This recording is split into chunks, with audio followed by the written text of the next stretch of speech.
coucou tout le monde, aujourd'hui on se retrouve dans une nouvelle vidéo et il va s'agir d'un book haul, le book haul du mois de mars, donc pas n'importe lequel. C'est le mois de mon anniversaire et cette année j'ai beaucoup été gâtée pour mon anniversaire, notamment en livres, et j'ai trop hâte de vous montrer tout ça. J'ai eu 28 ans, j'avoue que je voulais avoir 28 livres pour mes 28 ans au mois de mars, mais ça n'a pas été le cas. En même temps vous me direz c'est énorme 28 livres. J'ai essayé d'avoir entre les cadeaux et mes achats perso, j'en ai 25. 25 c'est déjà énorme et j'ai trop hâte de vous montrer tout ça. On va commencer par les cadeaux de mon chéri. Donc pour mon anniversaire, il m'a offert des Lego, un parfum, on est allé au resto, on est allé au cinéma et la dernière surprise c'était d'aller en librairie. Il me dit vas-y choisis 5 livres. Je le regarde, je lui dis 5 livres? Vraiment? T'es sûr? Tu sais que je peux t'en prendre entre 20 et 30 balles là, 5 ça va te faire mal au porte-monnaie. Il me dit vas-y c'est open, t'as le choix. J'étais trop contente, j'ai été raisonnable, j'ai pris 5 livres différents, pas forcément des hardbacks, pas forcément des brochets, j'ai pris des petits mangas, des petites BD, vous allez voir tout ça, j'ai trop hâte de vous montrer. J'étais fan de ce cadeau, vraiment ça a refait, enfin ça a fini de refaire ma journée d'anniversaire. En même temps je l'avais spammé avec les vidéos TikTok de genre en mode ah regarde mon chéri m'emmène en librairie, j'ai tant de temps pour choisir un nombre de livres, oh il y a les bouquets de fleurs avec des livres et tout. Donc il a été mais bombardé de ce type de vidéos, donc voilà.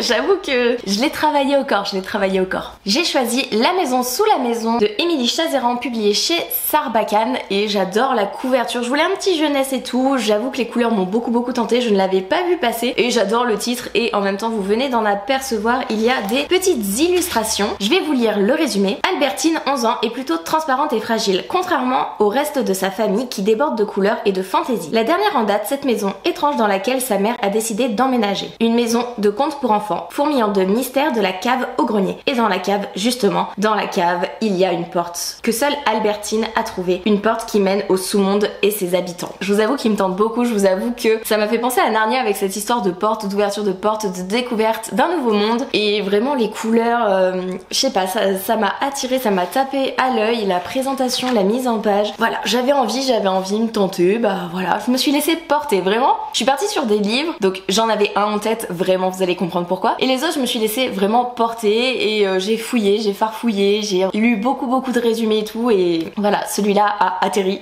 ici dans mes mains. Deuxième livre que j'ai choisi à cette occasion, il s'agit de Insomniac, le 11e tome. On connaît mon amour pour Insomniac, vous connaissez mon amour pour ce petit manga. C'est écrit par Makoto Oshiro et c'est publié chez Soleil Manga, et j'ai tellement hâte de retomber dans cette histoire avec deux jeunes adolescents qui sont insomniaques, donc qui n'arrivent pas à dormir la nuit, qui du coup dorment le jour et vivent la nuit, qui ont une relation toute particulière, une amitié qui se crée, une passion pour les étoiles, les constellations et la photo. Vraiment un beau petit bijou, un beau petit bébé avec des illustrations mais juste de dingue. Je vous montre rapidement de loin, mais je suis fan. Je ne savais même pas que le 11e tome était sorti quand on allait à la librairie quoi, et j'étais ravie de tomber dessus. Le livre que j'étais obligée de prendre le jour de mon anniversaire puisqu'il est sorti le 6 mars. Il s'agit de All of Us Villain, le second tome, donc La malédiction des 7. C'est écrit par Amanda Foody et c'est elle Herman, et c'est publié chez Milan. J'ai beaucoup aimé le milieu fin du premier tome et c'est tout naturellement que je me suis penchée sur le second tome, et puis je vous dis, il est sorti le 6 mars, comment j'aurais pu passer à côté en fait, tout simplement. J'adore la tranche verte, vraiment je suis fan. J'ai tellement hâte de le découvrir, de le terminer. C'est une duologie, ça sera terminé. Ensuite je me suis dit allez, on a un young adulte, on a un manga, on a un petit jeunesse, pourquoi pas partir sur de la romance, et j'ai choisi The Coldest Winter de Brittany Sitchiri, publié chez Hugo Roman. J'adore Brittany Sitchiri, j'adore sa plume, et vraiment genre juste la première phrase c'est: après notre aventure d'une nuit, j'ai su qu'il m'était interdit. Lorsque j'ai rencontré Milo Corti, il était en plein dans sa période autodestructrice et moi j'entamais la mienne. Le soir où nos chemins se sont croisés à cette fête étudiante, nous n'avions qu'une chose en tête: passer un bon moment et oublier temporairement nos orages personnels. Et j'adore ce type d'histoire avec des protagonistes qui sont tous les deux touchés par la vie, perturbés, avec des difficultés et tout, et j'ai tellement hâte de le découvrir. Par contre lui il est écrit tout petit, mais je suis fan des couleurs de la couverture et tout, et Brittany Sitchiri quoi, elle m'a déjà fait pleurer, donc je me suis dit allez. Et le cinquième et dernier livre que j'ai choisi pour cette sortie pour le jour de mon anniversaire, c'est une petite BD. Il s'agit du 5e tome de La Sentinelle du Petit Peuple, La vengeance des gobelins. C'est écrit par Formes, Carbone et Barreaux, c'est publié chez Dupuis, le 5e tome n'importe quoi, le 4e tome, Anaïs, on se calme. J'adore cet univers, j'adore les illustrations, j'adore l'histoire et je suis restée sur ma faim avec le 3e tome. Donc c'est tout naturellement que quand j'ai vu qu'il y avait le 4e tome, je l'ai sélectionné. Donc voilà, il est là. On avoue, j'ai été raisonnable quand même. Je suis partie avec une BD, un manga, un brochet, un jeunesse, on sait que ça coûte moins cher, et un toc-toc. On est d'accord que j'ai été gentille en même temps. Mais quel merveilleux cadeau d'anniversaire. Vraiment, ne l'oubliez pas. J'adore ce type de thème, enfin d'action. Genre vous me dites, viens, on va en librairie, viens, t'as ça comme choix, t'as ça comme possibilité, viens, on va lire dans un parc. Vraiment, il me les aura toutes faites. Mon petit cœur bat, mon petit cœur, il est boum boum boum boum boum boum. On va continuer sur les cadeaux d'anniversaire. J'ai pas mal été gâtée par mes amis et vous, la communauté. Merci, merci infiniment. Vraiment, je m'y attendais pas. Merci quoi, merci. Tout d'abord, Estelle m'a offert le 2e et 3e tome de L'Enfant Maudit. Donc c'est écrit par Suil Euren et c'est publié chez Nagabe. Ils étaient dans ma wishlist Amazon, elle les a sélectionnés, elle a bien fait, j'ai adoré le 1er tome, j'avais envie de savoir la suite, donc je vais pouvoir les continuer. En fait, on va suivre une petite fille qui a été exclue de son pays parce que soi-disant elle aurait été touchée par un maudit, et une fois qu'on est touché par un maudit, on devient nous-mêmes maudits, sauf que ce n'est pas le cas. Mais pour se protéger, pour ne pas qu'elle meure, certaines personnes l'ont basculée de l'autre côté des remparts, de l'autre côté du mur, et elle va être prise en charge par un maudit qui lui par contre est bien maudit, lui est bien touché, il lui répète corps et âme qu'il ne faut pas avoir de contact avec lui et tout, et il l'éduque de la plus belle des façons. Et cette fin de 1er tome, j'étais en mode non, non. Donc j'ai la suite, j'ai hâte de me plonger dans cette histoire. Merci encore Estelle. Ensuite, mes anciens collègues de boulot qui sont devenus mes amis et qu'on voit très régulièrement m'ont offert un petit charme Pandora et m'ont offert le 1er tome et 2e tome de Dune. On est allé les voir au cinéma ensemble et ils ont vu que j'avais adoré et tout, donc elles m'ont offert le tome 1 et le tome 2 dans la version Toc Toc. Donc c'est écrit par Frank Herbert, c'est publié chez Robert Laffont, ma petite maison d'édition chouchou en plus, collection R, voilà. J'adore cette version, elles sont trop belles. Je m'attendais à une bricasse à l'intérieur et finalement non, ça va, c'est assez aéré. Juste les dialogues, au lieu que ça soit un tiré, c'est des guillemets et je pense que ça va beaucoup me perturber. Mais j'ai hâte de me plonger dans cette histoire. On se souviendra que dans l'une de mes vidéos, j'ai dit que je ne lirais pas les Dunes. Bah je suis obligée de changer d'avis, de changer de point de vue et de les lire. J'ai 1 an pour les lire vu que c'est des cadeaux. Mais je pense que ça va être une belle découverte. Enfin une redécouverte vu que j'ai vu les films et que j'ai adoré les films. On continue dans les cadeaux d'anniversaire. Marie, donc de Mira Zonchi, m'a offert Nos cœurs aidants de Célia Saba, publié chez Hachette si je ne dis pas de bêtises. Tout à fait. En fait, lors de la vidéo que j'ai réalisée au SLPJ où c'était donnez-moi le dernier livre de l'année 2023 qui vous a le plus marqué, je vous mets la vidéo dans le petit i juste ici. Elle m'avait présenté ce livre et moi j'avais lu Nos chemins séparés ou Nos cœurs séparés, je sais plus exactement, je vous mettrai la couverture du livre en question ici, et elle m'avait vendu ce livre vraiment, et quand elle a vu que je l'avais mis dans ma wishlist, elle m'a dit ok, c'est tout naturellement que je te l'offre. Elle m'a mis joyeux anniversaire, le premier avait été tellement un coup de cœur, j'espère que celui-là aussi de la part de Marie. Voilà, j'ai trop hâte de le lire. Le nouveau roman engagé de Célia Samba, gagnant du premier concours d'écriture Nos Futurs. Laurie a 19 ans et Elliot 15. Ils jonglent entre les cours, les amis et les soins à donner à leur grand-mère gravement malade. Ce rythme épuisant les pousse à s'oublier eux-mêmes. Jusqu'au jour où Xander, jeune auxiliaire de vie, venu leur prêter main forte, débarque dans leur quotidien. Aussi déterminé que séduisant, il mettra tout en œuvre pour leur faire comprendre que pour accompagner leur mère, ils doivent d'abord prendre soin d'eux, reprendre goût à la vie et peut-être même en l'amour. J'ai tellement hâte de le découvrir et je pense que celui-ci va me transcender, me transplanter et me mettre un petit couteau en plein cœur et tourner et retourner, vous voyez. Encore un cadeau d'anniversaire de la part de Elise cette fois-ci, donc Ekaterina's World. Elle m'a offert Ici et seulement ici de Christelle Dabos. C'est publié chez Gallimard Jeunesse. Apparemment c'est un roman, ça passe ou ça casse. J'avais envie de le découvrir, de me lancer dans l'aventure, de voir justement si ça allait passer ou casser pour moi. J'ai hâte de le découvrir. Il est tout petit, il est tout fin. Il fait 240 pages environ. J'ai hâte de le découvrir. Voilà, merci Elise, merci. Encore un cadeau de la part d'Elise. Il s'agit d'une intégrale et c'est l'intégrale de Echo. C'est écrit par Bianco et Almaza. C'est publié chez Métamorphose. C'est un petit recueil. Allez, hop, c'est tombé. Un petit roman. Je pourrais pas dire bande dessinée, mais vous voyez avec des illustrations, du texte, un roman graphique, on va dire, vraiment magnifique, objectif. Objet Livre. Approchez braves gens pour entendre l'histoire, cette sombre litanie qui vogue de ma mémoire. Soyez donc attentifs, prêtez-moi une oreille, vous entendrez un conte à nul autre pareil. Echo n'a pas 10 ans, son visage est bien blême, mais c'est la vie pourtant qui coule dans ses veines. Une triste circonstance, par une nuit de démence, changera à jamais sa paisible existence. La fable est déplaisante, faite à votre guise, sachez que toutefois, pleurer n'est pas de mise. Et là, au vu du résumé, mais même au vu des dessins à l'intérieur, je sens que je vais pleurer toutes les larmes de mon corps. J'adore pleurer, on le sait. Encore un cadeau d'anniversaire, cette fois-ci de la part Audrey, donc Audrey Book. Il s'agit de cette petite bande dessinée, c'est What, la fée qui avait perdu ses ailes. C'est écrit par Cazenove, William et Jacques Moy, publié chez Bambou Édition. Je me souvenais même plus qu'il était dans ma wishlist. Pas évident de retourner à la campagne quand on a connu le confort de la ville, même pour une fée. Et je vous avoue que les dessins m'intriguent beaucoup, j'aime bien la colométrie et tout, je vous montre de loin pour pas vous spoil. Il me semble qu'il y a plusieurs tomes, minimum 2, maximum 3 si je ne dis pas de bêtises. Il est pas très bien noté sur Livre Addict, mais ça changera rien au fait que je vais le découvrir, on le sait. Même si un livre est mal noté sur Livre Addict ou n'importe quel réseau, ou même si quelqu'un n'aime pas forcément ce livre, vous pouvez l'aimer et il faut toujours se faire son propre avis. Et c'est ce que je vais faire, donc merci infiniment Audrey pour ce petit cadeau. Le dernier cadeau que j'ai reçu pour mon anniversaire, c'est un cadeau de la part de ma chère Manon, Vibration littéraire. Donc il s'agit encore une fois d'une bande dessinée et c'est Bergère guerrière, le premier tome. C'est écrit par Jonathan Garnier et Amélie Fléché et c'est publié chez Glénat. J'ai pas envie de relire le résumé, je sais juste que les 3 petites protagonistes là derrière là me font beaucoup rire, qu'apparemment c'est une chouette BD que Manon a bien aimé. Alors à chaque fois je perds les petits mots, ils sont tous en train de tomber, donc j'ai hâte de découvrir cette petite BD. Je vais essayer de vous montrer une petite planche, voilà, de loin. J'ai tellement hâte. Et puis je vous avoue, j'avais plus tant de romans graphiques, BD, manga en stock, donc là ça a fait du bien de re-remplir cette partie de ma pile à lire. Mais on se sait, ça se remplit beaucoup, mais ça va très vite se dégommer vu que ce sont des ouvrages que je dévore très rapidement. Donc on sait qu'elle va retomber cette pile à lire, on se sait, vous et moi, on se sait. Est-ce que j'essaye de me trouver des excuses et de me dire non mais t'as pas eu 25 livres en plus, c'est pas vrai et tout, t'inquiète, ça va vite descendre? Totalement.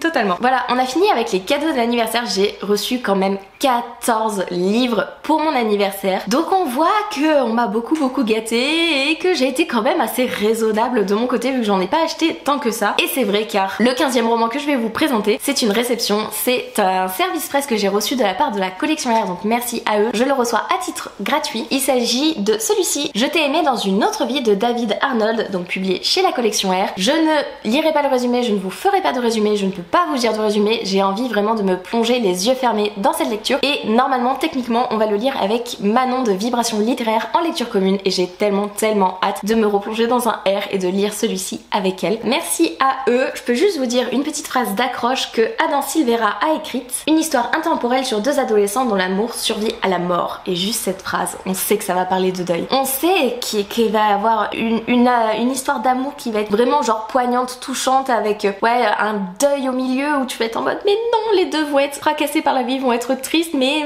ils vont se soutenir, ou en tout cas c'est ce que j'imagine pour cette histoire. Encore un livre qui ne rentre pas techniquement dans les achats du mois de mars que moi j'ai réalisé, vu qu'il s'agit d'un roman pour lequel j'ai participé à une campagne Ulule, c'était l'année dernière, je sais plus si c'était juillet, août ou septembre, je ne sais plus du tout, que j'ai enfin réceptionné. C'est de ma copine Marine Imaginante, c'est un petit recueil de contes, il s'agit des Contes merveilleux, c'est écrit par Marine Gino et illustré par Floriane Caffard. 2 contes illustrés, 2 illustrations comptées, 4 récits merveilleux créés à 4 mains, 4 exploitations initiatiques. J'ai hâte de le découvrir, je vais essayer de vous montrer quelques petites choses. J'enlève les goodies. Les goodies vous les verrez dans le vlog qui va sortir prochainement où j'ai fait beaucoup de sport, où j'ai fait beaucoup de lecture. Donc vous verrez ça là-bas. Là je vous montre rapidement juste les petites illustrations à l'intérieur. J'ai hâte de le découvrir. C'est un tout petit recueil de contes, hein, vraiment il doit faire une 60aine de pages, je sais plus exactement. Ouais voilà, 62 pages, donc j'ai hâte de découvrir les écrits de ma copine. Mais du coup vous comprenez que c'est pas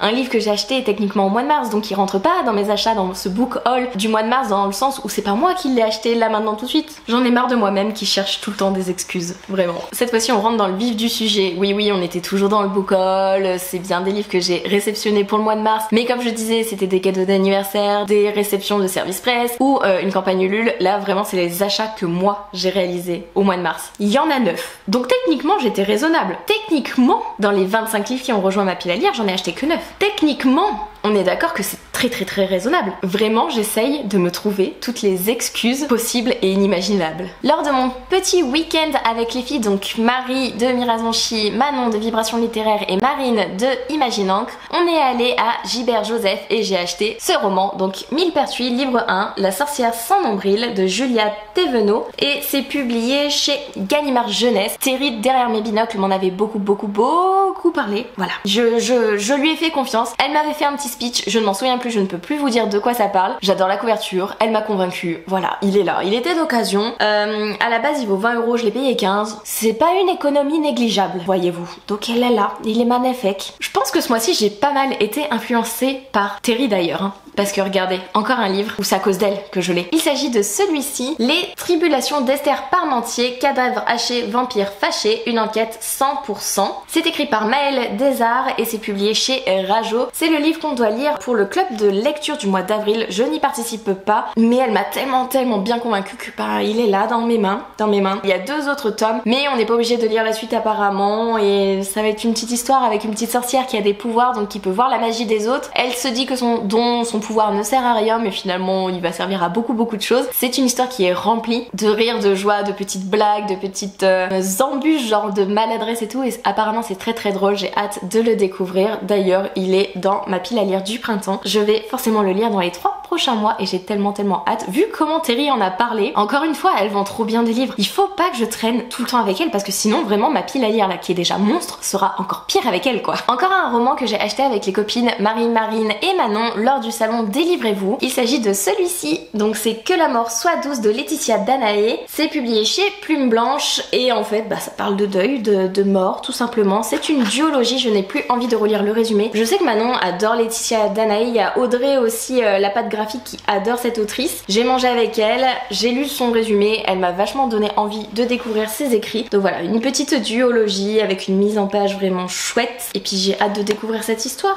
Mais au vu de la thématique, on le sait que les larmes vont couler, on le sait. 2 petits achats de bandes dessinées que j'ai réalisés au festival de la BD d'Ambert. C'était la première fois qu'on y est allé, donc avec mon chéri et des copains à nous. C'était pas fifou, c'était un tout petit salon qui était vendu comme un grand truc de malade, mais finalement voilà, bof. Après le cadre était très joli et tout, il y avait de la BD de partout, c'était chouette. Du coup j'ai craqué pour 2 BD et pas n'importe quelle BD. J'ai craqué pour Héloïse, c'est par les illustrateurs de Dans les yeux de Lia où j'ai adoré cette trilogie. C'est écrit par Loïc Clément et Justine Kouna et c'est publié chez Delcourt Jeunesse. Je sais plus si c'était Marie ou Manon qui l'avait acheté, pas Manon Vibration, Manon Wedding je crois que c'est son pseudo sur Twitch, je sais même plus, qui l'avait acheté. Ça m'avait fait beaucoup de l'œil, c'est un one shot si je ne dis pas de bêtises et en fait j'adore le graphique, j'adore les illustrations et j'ai adoré Dans les yeux de Lia, donc je me suis dit allez vas-y fonce, découvre, surtout qu'elle était d'occasion à 7 €. Héloïse est une hamadryade, créature mythologique sédentaire qui vit à l'écart du monde. Pourtant, lorsqu'un petit être mystérieux venu d'ailleurs débarque dans sa vie, un danger mortel va la pousser à prendre la route. Pour sauver son peuple, elle devra percer le mystère des larmes de givre. À voir ce que ça donne. Et du coup, la seconde BD que j'ai achetée à ce festival, qui est également illustrée par des illustrateurs que j'adore, d'une BD que je vous ai présentée au début de la vidéo. Il s'agit de Amy et les derniers elfes. C'est écrit par Carbone, Barreau et Pienne, je sais pas comment on dit. Et du coup, c'est par les scénaristes, de la Sentinelle du Petit Peuple. C'est publié chez Jungle Chimère. C'est un premier tome, La Terre d'Asile. Et voilà, je vous avoue que pour 8 € j'ai craqué. Quand j'ai vu les illustrations à l'intérieur, je n'ai pas su résister. Née d'un humain et d'une elfe des Lumières, Amy apprend par inadvertance l'existence d'Evan, son demi-frère disparu dans le monde elfique. Quel choc! Mais ce n'est que le début des surprises. Amy se découvre des pouvoirs magiques avant de se retrouver par miracle face à face avec Evan. Après la joie des retrouvailles vient le temps de l'action. Si Evan a pu échapper à Toric et ses elfes des ténèbres, ce n'est pas le cas des elfes des Lumières retenus prisonniers. Dès lors, les elfes exilés sur Terre doivent se réunir au plus vite afin de sauver les leurs. On sait qu'il va y avoir un tome 2 qui apparaît très prochainement, qui s'appelle Un royaume à reconquérir. J'ai hâte de me plonger dans cette histoire et puis ça fait jamais de mal d'avoir des BD en plus dans sa petite bibliothèque, dans sa pile à lire, on est d'accord? au milieu de toutes ces bricasses. Et en parlant de bricasses, les 4 derniers livres que j'ai à vous présenter, ce ne sont pas n'importe lesquels. Ce sont des suites de sagas où je n'ai pas lu les premiers tomes. Oui,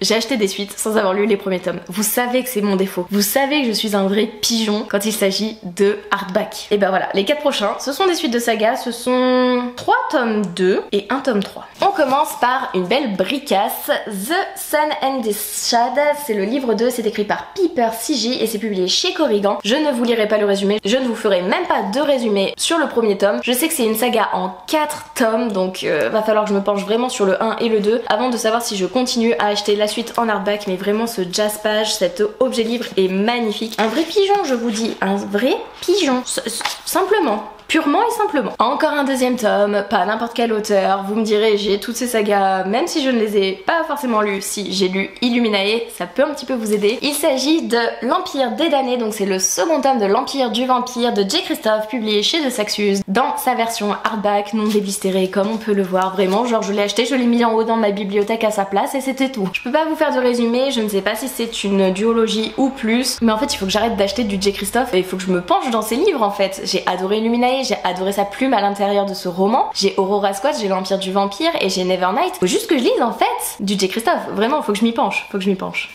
Deuxième tome que j'ai acheté, c'est une fin de saga. Il s'agit de celui-ci, donc La promesse du dragon. C'est écrit par Elisabeth Lim et c'est publié chez Rajo. Je n'ai pas lu le premier tome, comme je le disais. Je suis juste un vrai pigeon parce que je ne veux pas couper mes sagas dans le sens où je ne veux pas un hardback et un brochet, donc du coup j'ai acheté le brochet sans avoir lu le premier tome. Je ne sais pas si je vais aimer, sachant que c'est un petit peu dans l'univers du Japon ou de la Chine, où vous voyez cet esprit là que j'ai pas l'habitude de lire, que je vais découvrir. Vraiment ça va être qui tout double pour cette histoire, pour cette duologie, mais l'objet livre est magnifique. Vraiment je peux pas vous faire de résumé là non plus. Et le dernier livre que j'ai à vous présenter, c'est un tome 3. En vrai c'est un premier tome de second cycle. Est-ce que je joue sur les mots? Totalement. Il s'agit de celui-ci, donc L'héritier insoumis de Daniel L. Jessen, publié chez Brajlon. C'est le 3e tome du Pont des Tempêtes. Voilà, j'adore le jazz page, je vous ferai pas de résumé également, je n'ai pas lu le Pont des Tempêtes, mais ça ne devrait pas tarder à changer puisque dans ma pile à lire du printemps, je vous mets la vidéo juste ici, je suis censée le lire, le dégommer, le découvrir pour le sortir de ma pile à lire vu que maintenant j'ai les 3 premiers tomes. Je n'ai plus d'excuses, vraiment,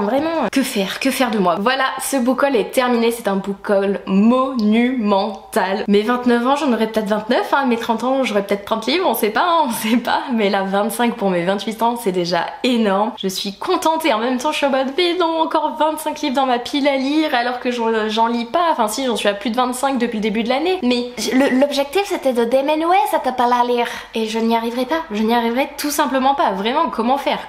J'ai beau faire du tri dans mes différents book and haul et tout que vous voyez, non, c'est compliqué, mais je peux pas m'empêcher d'acheter. Je peux pas m'empêcher de recevoir des petits livres où je suis trop contente et je suis en mode non mais oui, moi je veux des livres pour mon anniversaire, j'adore les livres, vous voyez. Mais voilà, pour tous mes cadeaux, les 14 premiers livres que je vous ai présentés, j'ai 1 an pour les lire. Pourquoi je me suis fixé cette règle vraiment? Je ne sais pas, mais c'est une bonne règle, comme ça ils ne stagneront pas dans ma pile à lire et ça sera un cadeau où je serai sûre de le découvrir et de le lire et pas de me dire mais non en fait c'est un cadeau mais j'ai plus envie de le lire, etc. Non, je vais être obligée dans les 1 an de le lire, donc fin mars 2025 je suis censée avoir fini ces 14 livres et ceux de Noël qu'on m'a déjà offert et les autres qu'on m'a offert entre temps, etc. J'espère que cette vidéo vous aura plu, n'hésitez pas à mettre un petit emoji comme d'habitude, soit la petite bourse, soit un billet pour dire que c'est des achats, que voilà on a dépensé de la monnaie. N'hésitez pas à liker, commenter et à vous abonner si vous le souhaitez et moi je vous laisse, je vous fais des bisous et je vous dis à une prochaine vidéo. Bye.